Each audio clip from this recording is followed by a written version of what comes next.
Olá, meu nome é Matheus e eu vou trazer para vocês hoje um experimento muito simples e interessante, que o nome dele é tsunami de água. Qual que é a proposta dele? É a gente conseguir simular dentro de um recipiente como que seria um tsunami através de uma brincadeira aí com a pressão atmosférica dentro e fora do recipiente. Nessa experiência eu usei materiais muito simples que você consegue encontrar em qualquer lugar com muita facilidade.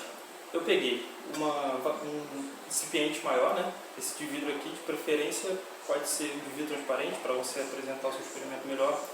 Água que tem dentro aqui para poder encher o recipiente até perto da boca. Um becker, mas você pode usar qualquer outro recipiente que seja alongado, assim que dê para você ver o experimento. E de preferência que ele tenha esse bico aqui para poder a água entrar e vai ser dali que vai surgir o nosso tsunami. Eu vou usar também um corante alimentício, só para poder tingir a água, para ficar um pouco mais bonito. Álcool, pode ser 70%, o que você tiver, e fósforo. Bom, agora eu vou montar o experimento, colocar em prática para vocês verem como que é. Primeiro a gente vem acrescentando a água. Ótimo. Agora o corante líquido alimentício, que vocês acrescentam aí cerca de 4 a 6 gotas, no máximo 8, acho que já é suficiente. Eu vou pegar uma colher para acelerar o tingimento da água. Ótimo. Agora eu vou pegar o álcool e vou colocar dentro desse recipiente. Bom, acredito que no máximo 2 tampinhas de álcool já seja suficiente para você ter um experimento bem efetivo. E tome muito cuidado na hora de acender a chama, porque no momento em que o álcool é aceso, ele vai entrar em combustão muito rápido, por ele ser um produto extremamente inflamável. Então, evite deixar qualquer parte do seu corpo, principalmente cabelo, roupas, aqui acima do recipiente, porque o álcool vai levantar uma chama muito forte, mesmo que você não consiga ver ela inicialmente, ela vai estar lá e pode acabar te machucando. Agora, eu vou pegar o fósforo e vou acender e vou jogar aqui dentro para a gente conseguir queimar esse álcool. Bom, o fósforo está aqui dentro, tem uma chama, acredito que vocês consigam ver pela distorção da imagem, coisa do tipo, e agora eu vou virar o becker aqui dentro e vamos ver o que acontece.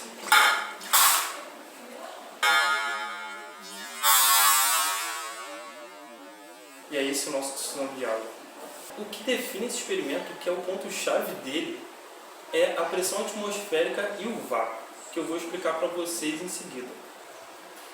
Antes de falar da pressão atmosférica e do vácuo, eu vou falar primeiramente o que é uma atmosfera.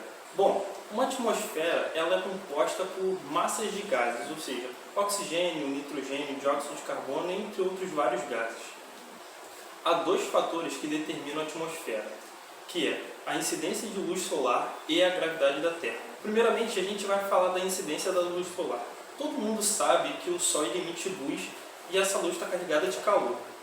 Quando o calor passa pelas moléculas de gás, essas moléculas começam a se agitar por ter maior energia interna, ou seja, elas começam a se dissipar e acabam querendo escapar para o vácuo do espaço. A gravidade ela tem a função oposta da luz solar, ou seja, se a luz solar faz com que essas moléculas se dispersem e vão para o vácuo do espaço, a gravidade as une e as faz descer em direção ao centro da Terra. Dessa maneira, conforme a gente fica mais próximo da superfície do planeta, maior vai ser a quantidade de moléculas de gases que vai ter ali. E conforme a gente vai ganhando altitude, ficando mais longe da superfície da Terra, menor vai ser a quantidade de moléculas de gases que vai ter presente naquele local. Dessa forma, uma atmosfera é nada mais nada menos do que o produto da ação conjunta da incidência de luz solar com a força da gravidade. Agora que a gente conhece o que é uma atmosfera, vamos falar da pressão atmosférica. Bom, a gente também sabe que moléculas possuem massa, ou seja, quando elas ficam sob a ação da gravidade, elas ganham peso. Logo, a pressão atmosférica nada mais é do que a força-peso que essas moléculas exercem sobre os objetos. Ou seja, nesse exato momento, você está sendo esmagado por milhares e milhares de moléculas de gases. Bom, como eu tinha dito, o vácuo também é um dos pontos chaves desse experimento. Como o vácuo não possui nada, literalmente, o que acontece? Quando a gente queima o álcool dentro do recipiente, esse recipiente aquece os gases, as moléculas de gases que estão dentro dele. Então elas começam a se dissipar e a sair desse recipiente. Ou seja, conforme elas saem, vai se formando um vácuo ou uma condição parecida com um vácuo, onde há pouquíssimas moléculas.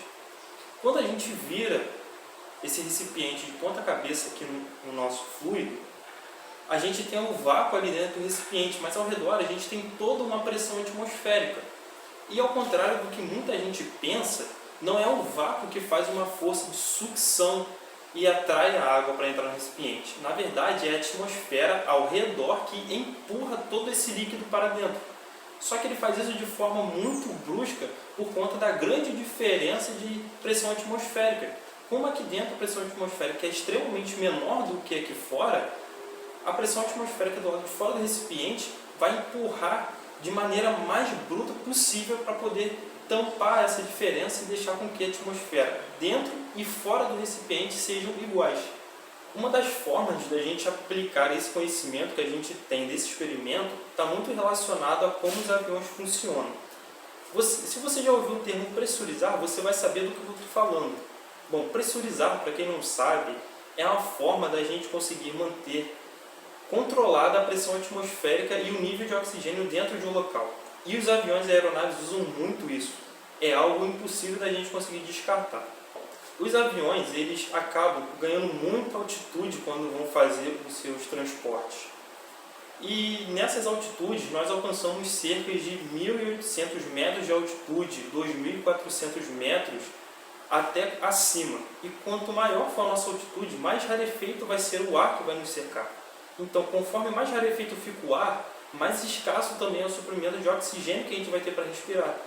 E se a gente não tem esse oxigênio, o nosso corpo ele vai ter funções fisiológicas sendo comprometidas, podendo levar até a morte. Um dos métodos para poder pressurizar a nave, manter a pressão atmosférica e o nível de oxigênio controlado e confortável é o que a gente chama de CAC, Cabin Air Compressor. Esse mecanismo ele tem como função recolher o ar rarefeito no exterior da aeronave, comprimir ele e distribuir ele dentro da aeronave. Ou seja, ele vai pegar aquele ar rarefeito, vai reunir aquela massa de gás, deixando a pressão dessa massa de ar maior e vai colocar ela dentro do avião, de forma a manter a pressão lá dentro muito parecida com a superfície terrestre, que é a pressão atmosférica que o ser humano está mais acostumado. Assim como o ar rarefeito, a menor pressão atmosférica afeta a gente negativamente, quando a gente está sujeito a uma pressão atmosférica muito grande, isso também nos afeta de forma ruim. E uma das formas de a gente conseguir lidar com isso é com válvulas de escape, sendo uma delas chamadas de outflow, que elas vão ser um caminho para que a gente tire essa pressão atmosférica de dentro da aeronave, a fim de que não fique com a pressão muito grande e também comprometa o nosso conforto durante o voo.